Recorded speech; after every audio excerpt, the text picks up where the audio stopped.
तो मेरे यारों मेरे प्यारों, ना हो हैरान ना हो परेशान, क्योंकि लेकर आ गया हूं बहुत ही बड़ी दुविधा का समाधान। जैसा कि आप सबको पता है, जो हमारी प्रीवियस वीडियो थी वो आज से 30 से 40 दिन पहले आई थी। तो बहुत सारे बच्चों को लगने लगा था कि सर ने यूट्यूब पे पढ़ाना छोड़ दिया, लेकिन ऐसा नहीं था। मैं क्या कर रहा था, मैंने सीबीएसई के 10th क्लास के मैथ के पिछले 10 सालों के क्वेश्चन पेपर देखे, उन सारे क्वेश्चनों को सोल्व किया और यह पाया कि कम से कम 400 से 500 क्वेश्चन आए हुए हैं हमारे पिछले 10 सालों में मैथ के एग्जाम में। लेकिन वो 400 से 500 क्वेश्चन करना इस टाइम पर ना कराना और ना करना पॉसिबल नहीं है। इसलिए मैंने उनको निचोड़ कर खंगोल कर ऐसा रिजल्ट निकाला है। एक सेट लिया है 10 क्वेश्चनों का, जो हर बार एग्जाम में देखने को मिल रहे हैं और शायद इस बार भी वो 10 के 10 क्वेश्चन एग्जाम में मिल सकते हैं। तो जिस भी बच्चे ने ये वीडियो आज की मिस कर दी, वो कम से कम 30 से 35 नंबर का क्वेश्चन पेपर मिस कर देगा। लेकिन जिस भी बच्चे ने ये वीडियो देख ली, वो कम से कम 30 से 40 नंबर का क्वेश्चन अटेम्प्ट कर पाएगा, क्योंकि ये 10 क्वेश्चन हर बार एग्जाम में देखने को मिले हैं और इस बार भी देखने को मिल सकते हैं। तो बने रहे आपके अपने चैनल मैथमेटिक्स बॉय। शुरू करते हैं आज की वीडियो। तो आज की वीडियो का पहला क्वेश्चन, मोस्ट इंपोर्टेंट क्वेश्चन, जो हर बार देखने को मिला है एग्जाम में और अब की बार भी शायद मिलेगा गारंटी से। तो शुरू से लेकर आखिर तक की वीडियो आपको देखना जरूरी है आज। तो पहला क्वेश्चन क्या कह रहा है, आपकी स्क्रीन पे ऊपर रहा। A thief runs with a uniform speed of 100 metre per minute. After 1 minute a policeman runs after the thief to catch him.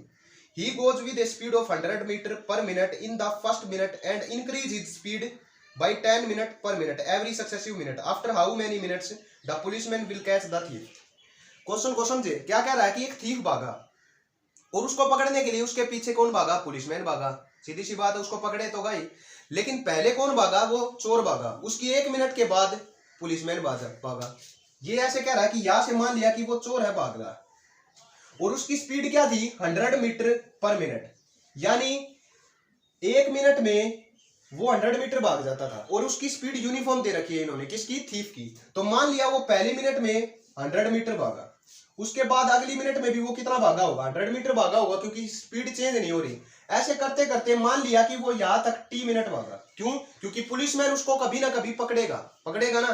तो मान लिया कि इस पोजीशन के ऊपर जाकर वो पकड़ा गया, तो वो कितनी मिनट भागा? टी मिनट भागा। क्लियर है? ठीक है। उसके बाद क्या है, ये भाग गया। जैसे इसकी 1 मिनट हुई, यहां से कौन भागा? पुलिसमैन इसको पकड़ने के लिए भागा और ये चला यहाँ। लेकिन इसकी खासियत थी इस पुलिसमैन की, क्या कि ये जैसे पहली मिनट में तो 100 मीटर भागा, लेकिन हर मिनट में, क्वेश्चन में दे रखा है कि हर मिनट में ये 10 मीटर प्रति मिनट बढ़ा देता था अपनी स्पीड। मतलब जो पहली मिनट में 100 मीटर भागा है, तो अगली मिनट में वो 110 मीटर भागा होगा और उससे अगली मिनट में वो 120 मीटर भागा होगा। ऐसे ही भागा, क्योंकि हर सक्सेसिव मिनट में वो अपनी 10 मीटर पर मिनट की स्पीड बढ़ा देता था। मतलब हर मिनट में वो 10 मीटर ज्यादा भाग रहा है। तो सीधी सी बात है, इसकी स्पीड ज्यादा है, इसकी कम है, तो कहीं ना कहीं तो ये पकड़ा जाएगा। ये मान लिया हमने टी मिनट पर पकड़ा गया। लेकिन एक बात बताओ, ये ठीक है, ये तो टी मिनट भागा, लेकिन जो ये पुलिस वाला है, ये तो 1 मिनट कम भागा ना, क्योंकि इसकी 1 मिनट हो चुकी थी, उसके बाद भागा था। तो ये T-1 मिनट भागा भाई। क्लियर है? अब देखो इसका डिस्टेंस कितना हो गया यहां से यहां का? इसका डिस्टेंस हो गया t इंटू 100, क्योंकि 100 plus 100 plus 100 plus 100 plus 100 t times of 100, यानी 100t। क्लियर है? अब एक बात बताओ, अगर ये कम मिनट भागा है तो इन दोनों का डिस्टेंस तो इक्वल होगा ना। सीधी सी बात है, सेम पोजीशन पर जाकर ये पकड़े गए हैं और टाइम का डिफरेंस था, लेकिन डिस्टेंस तो दोनों ने सेम ही भागा, क्योंकि ये उतने मिनट बाद भागा था। सीधी सी बात है। तो इसका डिस्टेंस तो हो गया 100t, लेकिन अब इसका डिस्टेंस कैसे निकालें? 100 प्लस 110 120, मतलब हर बार 10 मीटर का गैप आ रहा है। तो ये एक एपी की फॉर्मेशन कर रहा है बच्चों। तो इसका डिस्टेंस हम कैसे निकाल सकते हैं? एपी के सम वाले फार्मूले से। सीधी सी बात है। और सम का फॉर्मूला क्या होता है? मतलब इसका डिस्टेंस क्या हो जाएगा? n/2। n कितना है इसमें? t-1/2 into 2a। a कितना है? 100 इंटू 2 200 प्लस n-1। देखो n-1, t-1 पहले है, इसमें से -1 करेंगे तो t-2 हो जाएगा, इंटू d की वैल्यू कितनी है? 10, क्योंकि हर बार 10 का गैप आ रहा है हमारे पास। इसको सोल्व करो एक बार। अब देखो ये डिस्टेंस और ये डिस्टेंस दोनों क्या होंगे? इक्वल होंगे। तो मैंने इसको इक्वल ही रख दिया, 100t रख सकते हैं। अब इनको सोल्व करो, क्योंकि यहां से हमें t की वैल्यू निकालनी है कि कितने टाइम बाद वो थीफ पकड़ा गया था। तो ये देखो t-1/2 as it is into 200 plus, इसको अंदर मल्टीप्लाई करा दो, 10t-20 is equal to 100t। ये दो साइड जाएगा, मल्टीप्लाई में जाएगा, तो t-1 इंटू, देखो 200 में से 20 गए 180 plus 10t is equal to, ये टू साइड मल्टीप्लाई में गया तो ये हो गया 200t। अब इसको अंदर मल्टीप्लाई करानी पड़ेगी, t की इसके साथ कराएंगे 180t, t की इसके साथ कराएंगे 10t स्क्वायर, -1 की इसके साथ कराएंगे -180, -1 की इसके साथ कराएंगे -10t, इसको भी साइड ले आओ, माइनस का 200t इज इक्वल टू क्या बचा 0। अब देखो 10t square as it is, 180t में से 10t, देखो पहले माइनस वाले गिनो, ये कितने हो गए माइनस के 200t और 10t 210t, और उसमें से 180t प्लस के हैं तो माइनस का बचेगा कितने माइनस के 30t, और ये क्या है माइनस का 180 इज इक्वल टू 0। सब में से 10 कॉमन है, ले लेते हैं, तो यहाँ बचा t स्क्वायर, यहाँ बचा 3t और यहाँ बचा हमारे पास 18 इज इक्वल टू 0। अब इसके फैक्टर बनाओ, इसके फैक्टर कितने बनेंगे 6 और 3 बन जाएंगे, तो कैसे लिख सकते हैं इसको, t स्क्वायर माइनस का 6t प्लस का 3t माइनस का 18 इज इक्वल टू 0।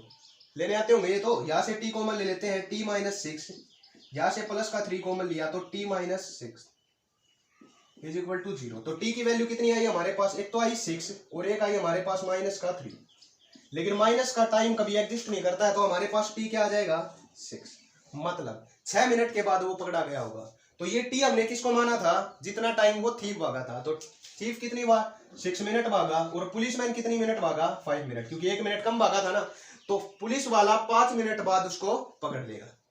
क्लियर है, ये हमारा क्वेश्चन था जो हर बार रिपीटेडली पूछा जा रहा था एग्जाम में। तो ये हमारा पहला क्वेश्चन था उन 10 क्वेश्चनों में से। तो आपको स्क्रीन पर दिख भी रहा होगा, स्क्रीनशॉट आप ले भी सकते हैं, और इन 10 क्वेश्चनों को छोड़कर मत जाना, क्योंकि अब की बार गारंटी से चांस है ये एग्जाम में आने वाले हैं ये क्वेश्चन। तो अब देखो इसका सेकंड क्वेश्चन, सेकंड क्वेश्चन क्या कह रहा है, आपकी स्क्रीन के ऊपर अब आएगा 1 मिनट बाद। सेकंड क्वेश्चन हमारा आपका एनसीईआरटी बुक का क्वेश्चन है ये, as observed from the top of a 100 metre lighthouse from the sea level. क्या कह रहा है कि एक 100 मीटर का लाइट हाउस था ऐसा, और ये सी लेवल था भाई, मतलब समुद्र के किनारे एक लाइट हाउस बना हुआ था 100 मीटर, और इसके टॉप से क्या देखा गया, क्वेश्चन पढ़ो, sea level the angle of depression of two ships are 30 degree and 45 degree if one ship exactly behind the other on the same side the lighthouse find the distance between the two ships. क्या कह रहा है कि इसके top से angle of depression दे रखे हैं दो, 30 और 45। क्या कह रहा है कि एक शिप, देखो ये मान लिया लेवल था हमारा पानी का, क्लियर है, तो इसने क्या लिया, दो एंगल बनाए, एक तो मान लिया ये और एक मान लिया ये मान लिया हमारे पास शिप 1 थी और ये मान ली शिप 2 थी, और ये दोनों एक दूसरे के बिहाइंड दे रखी हैं, पीछे थी किस साइड में, इसके लाइट हाउस की तरफ जा रही थी, क्लियर है। तो ये एंगल दे रखा है एक तो, और एक ये एंगल दे रखा है, क्लियर है। अब आप सबको पता है ये एंगल और ये एंगल इक्वल होता है, ये एंगल और ये एंगल इक्वल होता है, क्लियर है। तो ये कितना दे रखा होगा, बड़ा एंगल है 45 डिग्री और ये हमारे पास 30 डिग्री, और हमें क्या निकालना है, इन दोनों शिपों के बीच का डिस्टेंस निकालना है, जिसको हमने मान लिया x, जिसको क्या मान लिया x। इनको नाम दे देते हैं a b, s1 की जगह लिख दिया c और s2 की जगह लिख दिया d, क्लियर है। कैसे निकालेंगे, इस पोजीशन को हम निकाल सकते हैं, सीधी सी बात है। कौन सी हमने क्या ले ली, इन ट्रायंगल एबीसी ट्रायंगल। देखो आपको निकालने आते होंगे, क्योंकि पूरा साल आपने मैथ पढ़ चुके हैं, अब एग्जाम देने वाले हैं, तो मुझे बताने की जरूरत नहीं है कि क्वेश्चनों को हम कैसे करेंगे। आपके लिए सिर्फ ये जानना जरूरी है कि कौन कौन से क्वेश्चन आए हुए हैं, उनका सॉल्यूशन तो आपको एग्जैक्टली पता ही होगा, आता ही होगा, मुझे पता है। तो ट्रायंगल ले लो एबीसी, इसमें क्या लिखेंगे, A B upon B C perpendicular upon base क्या होता है tan theta, tan 45 degree, tan 45 degree की वैल्यू 1, ए बी की वैल्यू कितनी है 100 upon B C is equal to 1। यहां से बी सी की वैल्यू निकालेंगे तो ये आ गई 100 मीटर, यानी ये जो डिस्टेंस आया है हमारा, ये हो गया हमारे पास 100 मीटर, क्लियर है। अब पूरी बड़ी ट्रायंगल लो, कौन सी, इन ट्रायंगल ए बी डी, पूरी ट्रायंगल ले ली हमने, तो क्या होगा, परपेंडिकुलर 100 अपॉन बेस, बेस कितना है आपकी बार पूरा 100 plus X, 100 plus X is equal to tan 30 degree, tan 30 degree, और tan 30 डिग्री की वैल्यू होती है 1 अपॉन √3। पुट कर सकते हैं, क्रॉस मल्टीप्लाई करा दो, तो √3 की 100 के साथ मल्टीप्लाई 100 √3 इज इक्वल टू 1 की इसके साथ मल्टीप्लाई करेंगे सेम आएगा 100 प्लस एक्स यहाँ से x की वैल्यू निकालो, क्या हो जाएगी 100√t माइनस 100। यहाँ से क्या ले लेते हैं 100 कॉमन ले लेते हैं, तो क्या बचा, यहाँ बचा हमारे पास √3, यहाँ बचा माइनस का 1। तो ये हमारी आ गई किसकी वैल्यू, x की। साथ में मीटर भी लिख सकते हैं या यूनिट भी। x क्या माना था हमने, इन दो शिपों के बीच का डिस्टेंस माना था, जो हमारे पास कितना आया 100 इंटू √3 माइनस 1। ये क्वेश्चन आपने एनसीईआरटी में भी किया होगा। तो बहुत सारे क्वेश्चन ऐसे होंगे जो एग्जैक्टली एनसीईआरटी से पूछे जाएंगे, कुछ एग्जांपल होंगे, कुछ एक्सरसाइज के क्वेश्चन होंगे। क्यों, क्योंकि एनसीईआरटी में से 60 से 70% सिलेबस आता है किसमें, सीबीएसई के क्वेश्चन पेपर में 10th क्लास के। क्लियर है। तो ये था हमारा सेकंड क्वेश्चन जो एग्जाम में आया हुआ था कई बार। अब चलते हैं इसके थर्ड क्वेश्चन की तरफ। तो थर्ड क्वेश्चन क्या कह रहा है, ये रहा आपकी स्क्रीन के ऊपर। थर्ड क्वेश्चन है हमारा स्टैटिक्स चैप्टर से। तो ये आपको तो खुद करना ही पड़ेगा। कैसे, जैसे हमारे पास क्या दे रखी है, टेबल दे रखी है जिसका मीडियन गिवन है हमारे पास। क्या गिवन है, मीडियन। कितना गिवन दे रखा है, मीडियन दे दिया इन्होंने 525। और value of X and Y निकालनी है। जब फ्रीक्वेंसी का हमारे पास देखो क्या फॉर्मूला होता है मीडियन निकालने का, मीडियन निकालने का फॉर्मूला होता है हमारे पास L plus n/2 minus CF/F into H। और मुझे लगता है ये सारी चीजें आपको पता होगी कि कैसे मीडियन निकालते हैं। आपको क्वेश्चन दिख रहा होगा, तो इस क्वेश्चन को आपको खुद सोल्व करना होगा। एनसीईआरटी बुक का थर्ड क्वेश्चन है, बिल्कुल एज इट इज सेम, थोड़ी सी स्टेटमेंट बदल रखी है। अगर ना आए तो एनसीईआरटी बुक खोलना, 14.3 एक्सरसाइज खोलना, उसका थर्ड क्वेश्चन देखना, वो बिल्कुल एज इट इज ऐसा कैसा होगा। ठीक है। तो ये क्वेश्चन मीडियन वाला आपको खुद सोल्व करना होगा। इसको हम इक्वल टू क्या रखेंगे 525 के, और वहां से हम किसकी वैल्यू निकालेंगे, एक्स और वाई की। दो इक्वेशन बनेगी, कैसे बनेगी बता देता हूं आपको। इन्होंने देखो फ्रीक्वेंसी का सम दे रखा है, तो जैसे ही हम ये n निकालेंगे ना, यानी जो CF की वैल्यू आएगी, CF की जो लाइन आती है आपको पता है, उसका सम जो आएगा, जो ये लास्ट अक्षर होगा उसको हम सम बोलते हैं, किसका, फ्रीक्वेंसी का। वो एक्स वाई में आएगा, जैसे 100 प्लस एक्स प्लस वाई आ गया, इस तरह का मान लिया। और इन्होंने कितना दे रखा है, ये मान लो 25 आ गया, और इन्होंने फ्रीक्वेंसी का सम दे रखा है 100। तो ये वैल्यू और इसका सम, ये दोनों इक्वल होते हैं। तो यहां से हम क्या निकालेंगे 100 रख के, यहां से एक इक्वेशन बनेगी, इस फॉर्मूले से दूसरी इक्वेशन बनेगी, और दोनों इक्वेशनों को क्या करना होगा, आपको सोल्व करना होगा। क्लियर है। तो ये था हमारा थर्ड क्वेश्चन जिसको आपने खुद सोल्व करना होगा। अब चलते हैं इसका नेक्स्ट क्वेश्चन की तरफ, फोर्थ क्वेश्चन की तरफ। ये कह रहा है ए solid in the shape of cone. एक सॉलिड है जो कोन की शेप का है हमारे पास, सरमाउंटेड ऑन ए हेमिस्फीयर, एक हेमिस्फीयर के ऊपर खड़ा है कौन, कोन। ठीक है। The radii of each being 3.5 centimetre and total height is 9.5 centimetre. क्या कह रहा है कि हमारे पास एक हेमिस्फीयर दे रखा है इस टाइप का, और इस हेमिस्फीयर के ऊपर क्या है, एक कोण बना रखी है ऐसे। क्लियर है। और इस कोण की हमारे पास, कोण और हेमिस्फीयर दोनों की रेडियस गिवन है 3.5 सेंटीमीटर, और जो इसकी टोटल हाइट है वो है हमारे पास 9.5 सेंटीमीटर। हमें क्या निकालना होगा, find the volume of solid. बहुत ही इजी क्वेश्चन है ये, और एग्जाम में आया हुआ है कई बार। हमें क्या निकालनी है, इस सॉलिड की वॉल्यूम निकालनी होगी। अब सीधी सी बात है, इस सॉलिड की वॉल्यूम निकालनी है तो इसमें दो पार्ट है। जब हमारे पास बात आती है एरिया की, तो हमें देखना पड़ता है कि हम CSC ले या TSC ले, यानी कवर्ड सरफेस एरिया ले इन फिगर का, या टोटल सरफेस एरिया ले। लेकिन वॉल्यूम में तो हमें कुछ देखना ही नहीं होता। क्या होता है कि इसकी वॉल्यूम और इसकी वॉल्यूम दोनों को ऐड कर दो, हमारे पास पूरे सॉलिड की वॉल्यूम आ जाती है। अब एक बार देखो इसकी हाइट की हमें जरूरत पड़ेगी। तो आप सबको पता है ये और ये दोनों इक्वल होते हैं हेमिस्फीयर में, ये भी 3.5 है। अब ये 3.5 है, तो ये ऊपर वाला कितना बचा, सीधी सी बात है 9.5 में से लेस कर दो, क्या 3.5 क्या आ जाएगा 0.6। मतलब क्या आएगी, जो इसकी हाइट बनेगी ना, ये हमारे पास 6 सेंटीमीटर दे रखी है, इसका मतलब ये। क्लियर है। अब लगा दो फॉर्मूला, हेमिस्फीयर की वॉल्यूम का फॉर्मूला क्या होता है, 2/3 πr3।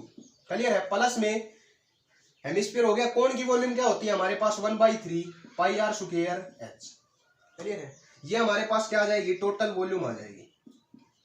क्या आ जाएगी, टोटल वॉल्यूम।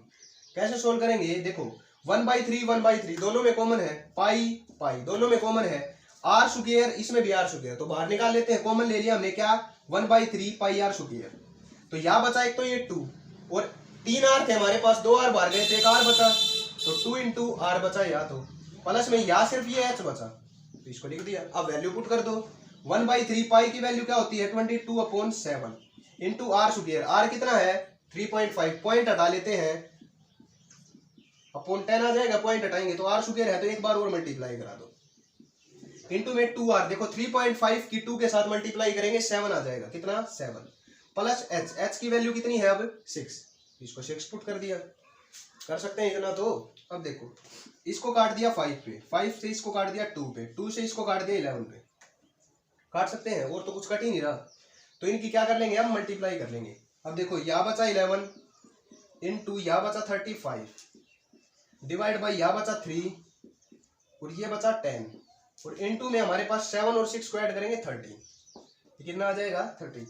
अब इनकी मल्टीप्लाई कर लेना और डिवाइड कर देना कितने से 30 से, तो हमारा क्या आ जाएगा, आंसर आ जाएगा। कर लेंगे, देखो करके दिखाता हूँ कैसे करते हैं। 11 5 जा 55, कैरी लगी 5, 11 3 जा 33 और 5 38 इनटू में क्या है 13 डिवाइड बाई 3 इंटू 10, क्लियर है। अब इसको 3 से काट लो एक बार, छोटे ही बन जाएगी तो इसको काटेंगे तो कितना हो जाएगा, ये 3 एकम 3 8, 3 दूनी 6, 2 बचा और 5 हो गया 25, 3 8 24, 1 बचा, पॉइंट लगा दिया, 3 3 9, 1 बचा, पॉइंट लगा दिया, फिर 3 3 9, ये मतलब ऐसे ही चलेगा। और इनटू में क्या है 13, हमारे पास ये चीज आई। अब इनको मल्टीप्लाई कर लो, यानी 128.9 ही लिख देते हैं अप्रोक्सीमेटली, या इसको हमने मान लिया कि अप्रोक्सीमेटली है, तो देखो 128.9999 ऐसे चल रहा है, तो इसको हमने क्या मान लिया 129 ही मान लिया अप्रोक्सीमेट वैल्यू, और इनटू में क्या है 13 और डिवाइड बाई आ गया 10। अब ये इस पॉइंट को हटाना है तो यहाँ पॉइंट लग जाएगा, तो कितना आ जाएगा 12.9 इंटू 13। अब आपका काम क्या बचा, सिर्फ इन दोनों की मल्टीप्लाई करना, क्या आ गया, अब इन दोनों की जो मल्टीप्लाई आएगी वो हमारा क्या होगा, फाइनल आंसर हो जाएगा। क्लियर है। तो ये था हमारा 4th क्वेश्चन, ये भी आपका एनसीईआरटी बुक का क्वेश्चन है, बस फर्क क्या है, इन्होंने ये चीजें बदली, और ये चीजें तो सीधी सी बात है, आप इतना सिलेबस कर चुके हैं, अगर ये थोड़ी बहुत स्टेटमेंट चेंज होगी तो आप समझ जाएंगे और क्वेश्चन को छोड़ेंगे नहीं। क्लियर है। तो ये था हमारा 4th क्वेश्चन। अब चलते हैं इसके 5th क्वेश्चन की तरफ और देखते हैं कि 5th क्वेश्चन किस तरह का दे रखा है हमारे पास। तो आपकी स्क्रीन के ऊपर दिख रहा होगा आपको 5th क्वेश्चन, बहुत इंपॉर्टेंट क्वेश्चन है हमारे 5th क्वेश्चन। क्या कह रहा है, prove that sine theta minus cos theta plus 1 divide by cos theta plus sine theta minus 1 is equal to, prove करना होगा 1 upon sec theta minus tan theta. Clear है। और जो सेकंड पार्ट आपको दिख रहा है वो भी बिल्कुल एज इट इज इसी तरह होगा, तो उसको खुद चेक करना। अब इसको हमें प्रूफ करना है। तो आप सबको पता है ट्रिग्नोमेट्री का क्वेश्चन है और 8.4 एक्सरसाइज का क्वेश्चन है, और आपको ये भी बता दूं कि 8.4 एक्सरसाइज के जस्ट पहले जो एग्जांपल दे रखे हैं प्रूफ वाले, उन एग्जांपलों में से एक क्वेश्चन है ये।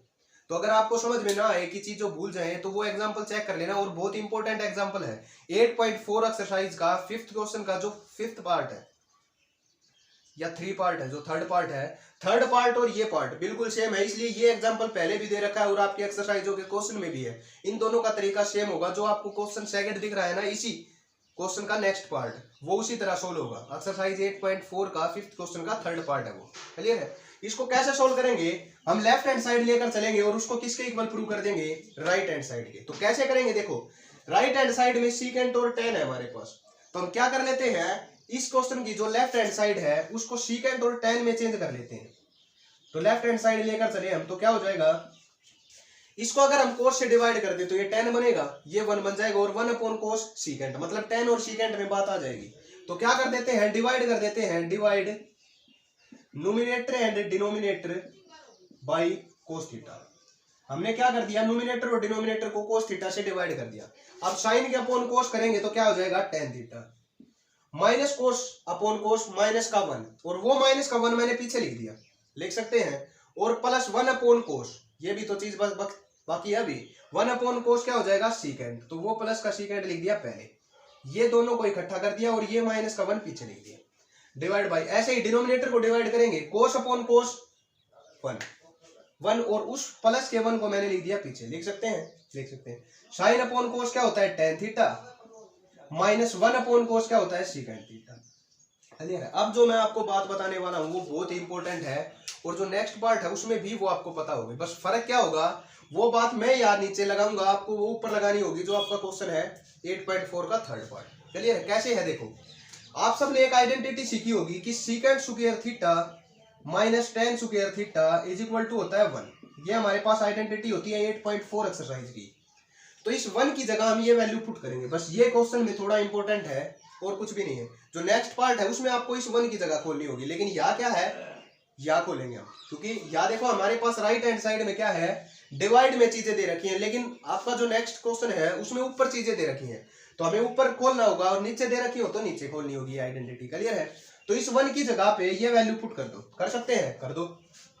ऊपर क्या बचा, टेन थीटा प्लस में सेक थीटा माइनस 1, और नीचे आया हमारे पास ये तो सेम क्या, tan theta minus sec theta, और प्लस इस 1 की जगह आइडेंटिटी खोल दी क्या, secant square theta minus tan square theta, secant square theta minus tan square theta. खोल सकते हैं? खोल सकते हैं।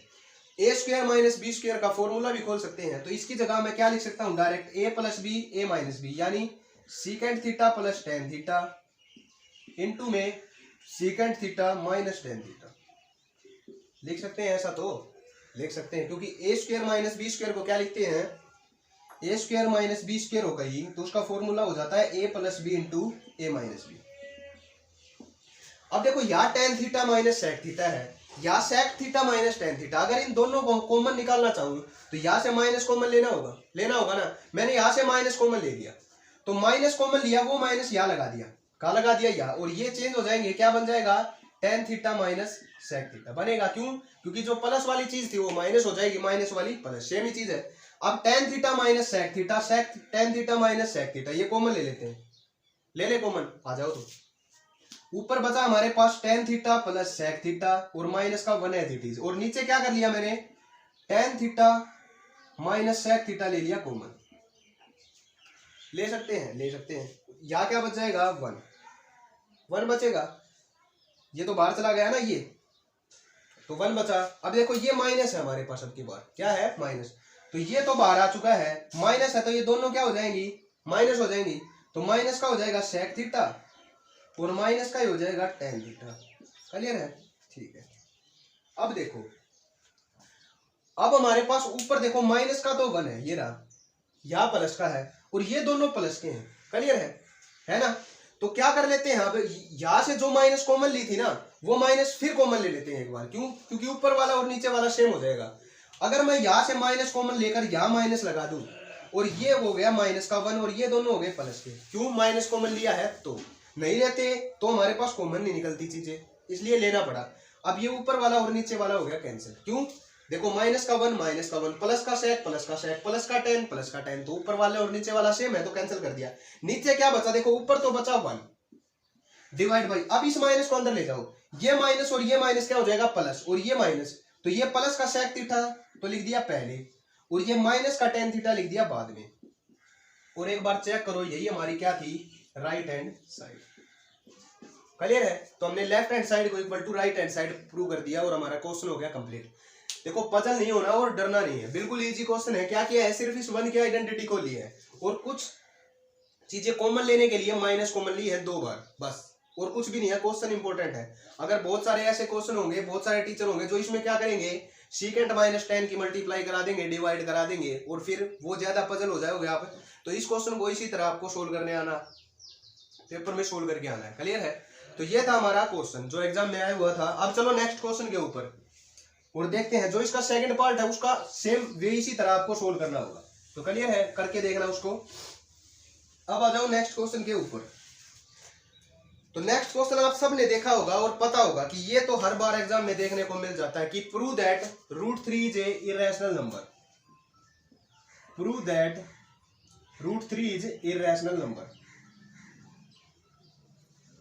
कि √3 को हमें इरेशनल नंबर प्रूव करना होगा। और कैसे करते हैं आप सबको तरीका पता है। क्या मान लेते हैं, पहले √3 को p/q यानी इरेशनल मान लेते हैं, और लास्ट में उसका कंट्राडिक्शन दिखा देते हैं कि हमने जो माना था वो रॉन्ग था, तो वो क्या हो जाता है, इरेशनल। तो जहां तक सवाल है कि फर्स्ट चैप्टर का ये क्वेश्चन तो आपको आता ही होगा।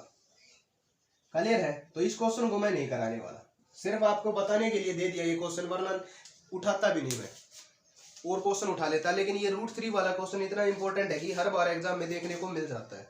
तो आपको बताना जरूरी था कि इस क्वेश्चन को छोड़कर नहीं आना, जिसने प्रैक्टिस नहीं की है वो इस क्वेश्चन को करके देखना, क्योंकि आप सबको पता है ये क्वेश्चन और आप सबको आता भी है ये क्वेश्चन। क्लियर है? अब आ जाओ नेक्स्ट क्वेश्चन के ऊपर। तो नेक्स्ट क्वेश्चन क्या कह रहा है आपको स्क्रीन के ऊपर अभी दिखेगा। तो नेक्स्ट क्वेश्चन है हमारा, solve the following pair of linear equation in graphical method. हाँ, ये क्वेश्चन भी आपका थर्ड चैप्टर का आ जाता है। देखो जो ये क्वेश्चन है ना, ये हमारे पास ग्राफिकल मेथड से सोल्व करा रहा है, लेकिन इसके ये नहीं है कि हमेशा ग्राफिकल मेथड से ही आएगा, क्योंकि बहुत सारे मैंने क्वेश्चन ये इसलिए उठाया क्योंकि ये बहुत बार आया हुआ था। जैसे हमारे पास इक्वेशन गिवन है कि x + 3y = 6, और दूसरी इक्वेशन हमारे पास 2x + 3y = 12।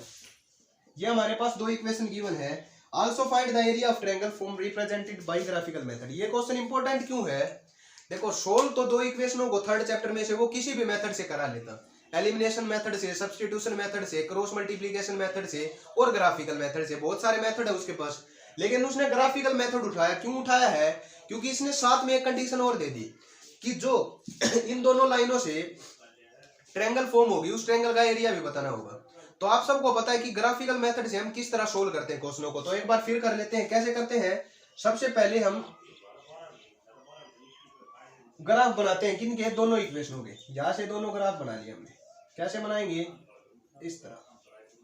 यहां से वैल्यू हम x की पुट करेंगे और उसके अकॉर्डिंग y की वैल्यू हम निकालते चलेंगे। क्लियर है? जैसे हमने x की जगह वैल्यू पुट कर दी 0, क्या पुट कर दिया? 0, तो y की वैल्यू क्या हो जाएगी? 0। 3 से इसको 2 पे डिवाइड करेंगे तो ये 2 आ जाएगा। 3 2 6। अब y की वैल्यू पुट कर दी 0, ये y 0 हो गया, तो 3 × 0 0, तो x की वैल्यू क्या आई? 6। क्लियर? एक और वैल्यू पुट कर लेते हैं। जैसे हमने पुट कर दिया इसको पुट कर दिया 1, इसको क्या पुट कर दिया? 1, तो y की वैल्यू पुट कर दी 1, तो 3 1 जा 3, 3 उस साइड जाके घटा, तो 6 में से सब्ट्रैक्ट करेंगे 3 को तो 3 बचेगा। क्लियर है? अब उस इक्वेशन पे आओ। उस इक्वेशन में भी पुट करते हैं क्या? x और y की वैल्यू। जैसे x की वैल्यू पुट कर दी 0, तो ये तो 0 हो गया। 3y = 12, 3 से काटेंगे 4 पे, तो 0 पुट की तो ये आया हमारे पास 4। अब y की कर दो 0, y की वैल्यू 0 पुट की तो ये आ गया, देखो ये 0 हो गया। 2x = 12, काटेंगे तो ये आ जाएगा 6। एक वैल्यू और पुट कर लो। यहां से इसको पुट कर लेते हैं हम 2, y की वैल्यू क्या पुट कर दी अब की बार? 2, 3 2 जा 6, 6 उस जाके सब्ट्रैक्ट हुआ तो 12 में से 6 गया 6, 6 को इस 2 से काटेंगे 3, तो हमारे पास दोनों तैयार है। अब इसको पुट करो किसमें? ग्राफ में। कैसे बनाते हैं ग्राफ? इस तरह। यहां पुट कर दिया 0 1 2 3 4 5 6 7, यह हुआ 1 2 3 4 5 और 6, और आगे एक एक्स्ट्रा ले लेते हैं 7 तक। देखो यहाँ पुट करने की जरूरत नहीं है क्योंकि हमारा कोई भी कोऑर्डिनेट नेगेटिव नहीं आया है, तो इसलिए मैंने यहाँ नेगेटिव में पुट नहीं किया। आप सबको पता है ये एक्स एक्सिस है हमारी और ये हमारी वाई एक्सिस। ये हमारा एक्स एक्सिस पॉजिटिव कोऑर्डिनेट वाला, ये पॉजिटिव वाई एक्सिस। ये नेगेटिव हम पुट करने की जरूरत नहीं क्योंकि कोऑर्डिनेट क्या हमारे सारे पॉजिटिव है। पहले पॉइंट पुट करते हैं 0 और 2। जहां हमारे पास x की वैल्यू 0 होती है वो कौन सा कोऑर्डिनेट होता है? y axis. मतलब y एक्सिस के ऊपर इस x की वैल्यू 0 होती है। y की वैल्यू कितनी है? 2, तो ये हमारे पास पॉइंट आया। क्लियर है? उसके बाद है 6 0, y की वैल्यू 0 कहाँ होती है? x एक्सिस के ऊपर, और x की वैल्यू दे रखी है 6, तो ये पॉइंट आया। और एक है 3 और 1, ये 3 पुट किया, ये 1 पुट किया, तो हमारे पास आप सबको पता है ये पॉइंट आया। इसको मिला दो तो हमारे पास ये लाइन आई। क्लियर है? इस लाइन का नाम लिख दो हमारे पास x + 3y = 6। अब इस y लाइन को पुट करेंगे 0 और 4, 0 और 4 मतलब ये पॉइंट आया। ठीक है? उसके बाद 6 और 0 मतलब ये पॉइंट आया। ठीक है? उसके बाद 3 और 2, 3 ये रहा, 2 ये रहा, तो हमारे पास ये पॉइंट आया। तो इन दोनों पॉइंटों को मिला दो, तीनों पॉइंटों को, तो हमारे पास ये लाइन गई है। इस लाइन का नाम लिख दो हमारे पास है 2x + 3y = 12। अब हमें सोल्व करना था इन इक्वेशनों को, तो सीधी सी बात है, सोल्व करने का मतलब होता है कि जहां ये दोनों लाइन इंटरसेक्ट करती हैं तो जो वो इंटरसेक्शन पॉइंट होता है ये वाला, वो पॉइंट हमारा सॉल्यूशन होता है इन दोनों इक्वेशनों का। क्लियर है? तो इसने कहाँ इंटरसेक्ट किया? हमारे पास x = 6 के ऊपर और y = 0 के ऊपर। मतलब ये हमारा क्या है? फाइनल आंसर है। ये हमारा क्या है? Final answer. मतलब 6 0 इसका सॉल्यूशन होगा। x की वैल्यू 6 आएगी, y की वैल्यू क्या आएगी? 0। पुट करके देख लो, चाहे x की जगह 6 पुट किया, 6 + y की जगह 0 पुट किया, तो 3 × 0 0, 6 + 0 6, और राइट हैंड साइड में भी क्या है? 6। मतलब हमारा काम ठीक था। अब इसने क्या कहा था कि इन दोनों लाइनों से आगे पढ़ो, थोड़ा क्वेश्चन बाकी है। आगे क्या कह रहा है ये कि also find the area of triangle by the lines representing the given equation at y axis। ये कह रहा है कि जो y एक्सिस के ऊपर ट्रायंगल बनी है ना, उस ट्रायंगल का हमें एरिया भी निकालना होगा। तो अब देखो ये ट्रायंगल बनी हमारे पास y एक्सिस के ऊपर, ये देखो ये ट्रायंगल नहीं बनेगी क्योंकि ये ट्रायंगल तो सिर्फ इस लाइन ने बनाई, इसका तो कोई y नहीं इसमें रोल, लेकिन इन दोनों का रोल इस ट्रायंगल में हुआ। तो इसको मान लो ए बी और सी, इस ए बी सी ट्रायंगल का हमें एरिया निकालना होगा। कैसे निकालेंगे? देखो ये कोऑर्डिनेट क्या है 0 और 4, ये कोऑर्डिनेट क्या है 2 0 और 2, ये कोऑर्डिनेट क्या है 6 और 0। तो हमारे पास 3 कोऑर्डिनेट आए और आपने 7th चैप्टर में जब 3 कोऑर्डिनेट दे रखे हो तो एरिया ऑफ ट्रायंगल निकालना सीखा था। एरिया ऑफ ट्रायंगल का फॉर्मूला क्या होता था? एरिया ऑफ ट्रायंगल का फॉर्मूला होता था 1/2 into x1 into y2 minus y3 plus में x2 into y3 minus y1 plus में x3 into y1 minus y2। ये हमारा फॉर्मूला होता था एरिया ऑफ ट्रायंगल निकालने का। क्लियर है? तो इस क्वेश्चन में हमें ये चीज और निकालनी होगी एक्स्ट्रा। पहला तो आंसर आ चुका है हमारा, अब सेकंड आंसर यहां से आएगा। कहा? अब वैल्यू पुट कर दो, 1/2 है, यहां पुट कर देते हैं। देखो एक बार इसको मिटा देता हूं। अब सिर्फ हमारा काम बचा एरिया निकालने का। तो यहां पुट करते हैं 1/2 as it is into x1। x1 की वैल्यू क्या है? ये देखो x1 y1, x2 y2, x3 y3। Clear है? x1 की वैल्यू क्या है 0, तो इंटू में ये सारी चीजें क्या हो जाएंगी 0 हो जाएंगी। तो ये मैं लिखता ही नहीं क्योंकि 0 इंटू कुछ भी आएगा 0, प्लस x2 की वैल्यू भी कितनी है 0, तो ये भी क्या हो जाएगी सारी चीजें 0, प्लस में x3। अब इस पे आओ, x3 की वैल्यू कितनी है 6, ये पुट कर दी। y1 minus y2, y1 minus y2, 4 में से 2 गया 2, यह है हमारे पास। अब देखो 1/2 एज इट इज, ये दोनों तो 0 प्लस 0 0, 6 2 जा 12, क्या बचा 12, 2 से इसको काट देते हैं 6, मतलब 6 स्क्वायर यूनिट। ये हमारा क्या आ जाएगा? इस ट्रायंगल का एरिया आ जाएगा जो इसने ग्राफ में बनी हुई थी। क्लियर है? तो एबीसी ट्रायंगल का जो सेकंड आंसर है हमारा इस क्वेश्चन का वो ये है 6 स्क्वायर यूनिट। ये फॉर्मूला यूज होगा किसी भी ट्रायंगल का एरिया निकालना हो जब हमारे पास तीनों कोऑर्डिनेट गिवन हो। क्लियर है? तो ये अब ये था हमारा क्वेश्चन जो एग्जाम में बहुत बार आया हुआ था। लेकिन इस क्वेश्चन का मतलब ये नहीं आपने तीनों मेथड सीखने हैं, एलिमिनेशन, सब्स्टिट्यूशन और क्रॉस मल्टीप्लिकेशन। किसी से भी ये क्वेश्चन हमारा आ सकता है एग्जाम में। तो अब चलते हैं नेक्स्ट क्वेश्चन की तरफ। तो अब हमारे पास क्या है देखो, अब हमारा 6th चैप्टर से क्वेश्चन दे रखा है। किस चैप्टर से? 6th chapter. उस चैप्टर से भी एक आता है, या तो हमारे पास थ्योरम आती है या कोई क्वेश्चन। लेकिन थ्योरम मैंने आपको क्या करा रखी है, एक थेल्स थ्योरम होती है जो एग्जाम में देखने को मिलती है और एक होती है पाइथागोरस थ्योरम। मैं थेल्स थ्योरम और पाइथागोरस थ्योरम दोनों का लिंक आपको डिस्क्रिप्शन में मिल जाएगा इस वीडियो के, तो वो भी जरूर देखना क्योंकि ये क्वेश्चन जो आया है ये क्वेश्चन भी बार बार रिपीट होता है, इसलिए मैंने ये उठा लिया क्वेश्चन क्योंकि कई बार रिपीट हुआ था। लेकिन मैंने 1-2 बार क्या था थेल्स थ्योरम और पाइथागोरस थ्योरम भी देखी थी, इसलिए मैंने वीडियो को लंबी करने की बजाय वो बना रखी थी मैंने उनकी वीडियो, तो आपको डिस्क्रिप्शन में मिल जाएगा उसका लिंक, वो भी देख कर आना क्योंकि क्वेश्चन 6 चैप्टर में से वो भी आ सकता है। तो अब चलते हैं हमारे इस क्वेश्चन की तरफ जो एग्जाम में आया हुआ है। जैसे आपको दिख रहा होगा इन ट्रायंगल ABC, एक ट्रायंगल है हमारे पास ABC, AD and CF intersect each other at point P। ये क्या कह रहा है कि एल्टीट्यूड AD और CF, एक ABC ट्रायंगल बनाओ। पहले तो ये हमने एक ABC ट्रायंगल बना दी, इसको मान लिया A B और C। अब क्या कह रहा है क्वेश्चन देखो, एल्टीट्यूड AD एंड C, एक एल्टीट्यूड है AD, अब एल्टीट्यूड का मतलब 90 डिग्री, तो सीधी सी बात है ये 90 डिग्री होगा और ये D होगा, ये दोनों क्या है 90 डिग्री। क्लियर है? और एक है CE, C मतलब C और E, यहाँ 90 डिग्री होगा, सीधी सी बात है, ये हो गया 90 डिग्री, तो ये भी इसको मान लिया E। और ये इंटरसेक्ट कर रहे हैं किस पॉइंट के ऊपर, इन्होंने दे रखा है वो पॉइंट है हमारा P, जिसके ऊपर इंटरसेक्ट किया है वो पॉइंट क्या है P। क्वेश्चन दे रखा है, आगे क्या कह रहा है, प्रूव दैट। अब हमें प्रूव करना होगा, क्या प्रूव करना होगा आप सबको दिखता है। पहले पार्ट में करना है triangle APE similar to triangle CPD, क्या करना है CPD। सेकंड पार्ट में हमारे पास है AP into PD is equal to CP into P। और थर्ड पार्ट दे रखा है हमारा triangle ADB similar to triangle C E B. ये तीनों पार्ट हमें क्या करने होंगे, प्रूव करने होंगे इस क्वेश्चन में। ये भी आपका बता दूं तो एनसीईआरटी का क्वेश्चन है 6.3 एक्सरसाइज का। क्लियर है? तो इसको सोल्व करते हैं। कैसे करेंगे देखो, पहले उठा लेते हैं फर्स्ट पार्ट को। तो फर्स्ट पार्ट में क्या लेकर चल पड़े हम, वो दोनों ट्रायंगल लेकर चल पड़े जो हमें प्रूव करनी थी। In triangle APE and triangle CPD. APE एक तो ये ट्रायंगल लेनी है हमें, एक सीपीडी एक ये ट्रायंगल लेनी है। क्लियर है? अब देखो इन दोनों ट्रायंगलों को क्या करना है, सिमिलर प्रूव करना है। और सिमिलर क्राइटेरिया क्या क्या होते हैं हमारे पास, साइड एंगल साइड होती है, एंगल एंगल एंगल होता है, या एंगल एंगल प्रॉपर्टी। जब हमारे पास दो एंगल इक्वल होते हैं ना तो भी हम उन दोनों ट्रायंगलों को क्या कहते हैं, सिमिलर कहते हैं।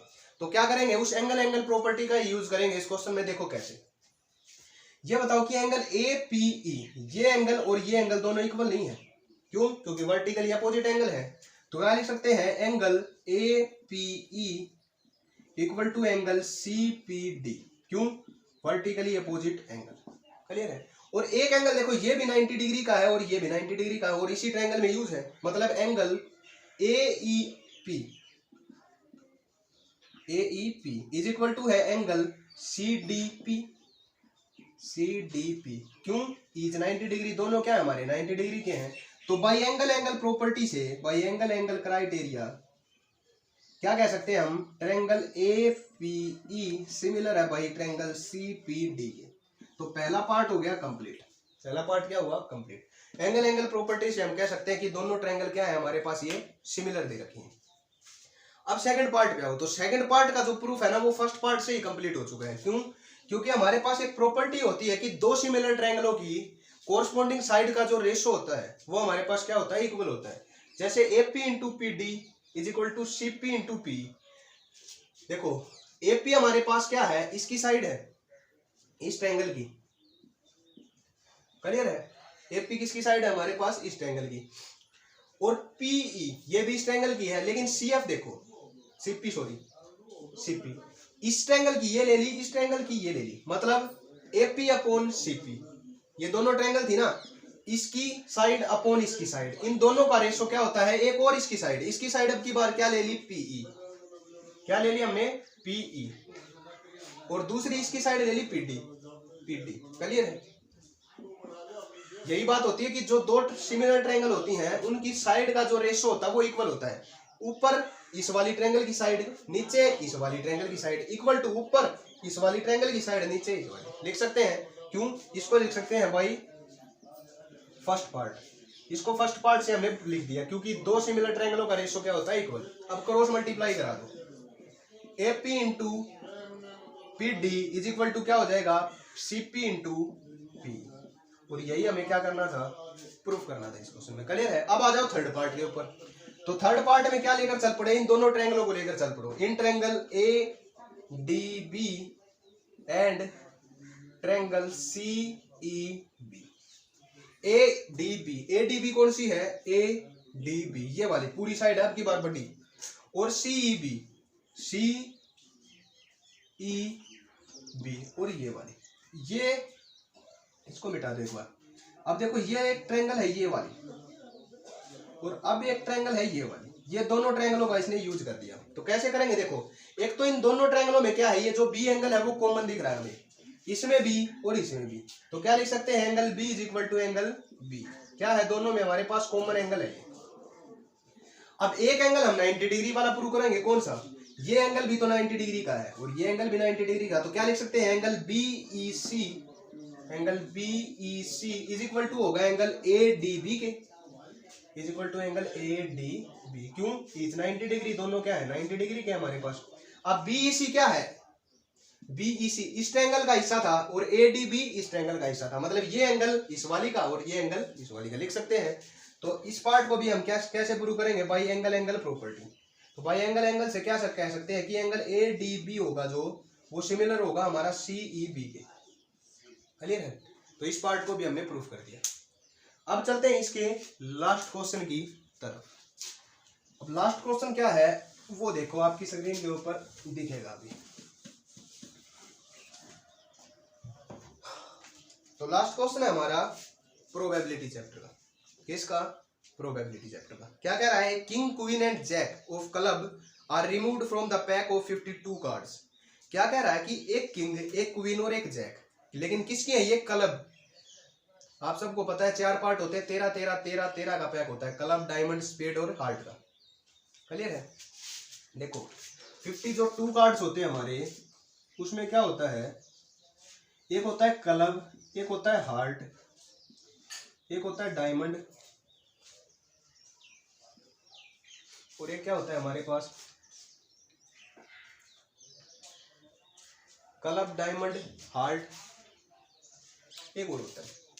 4 पार्ट होते हैं और हर एक कार्ड में क्या होते हैं, 13 13 13 कार्ड होते हैं।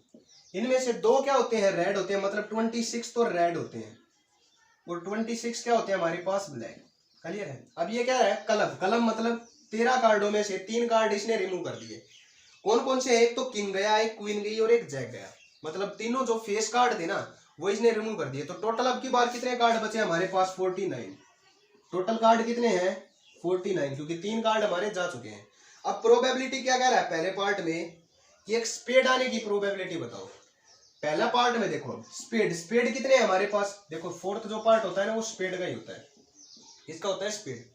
अब स्पेड, स्पेड क्या होता है हमारे पास, 13 कार्ड होते हैं, तो प्रोबेबिलिटी क्या हो जाएगी, 13 अपॉन टोटल। टोटल कितने हैं अब, 49। तो पहले पार्ट का आंसर होगा 13 अपॉन 49।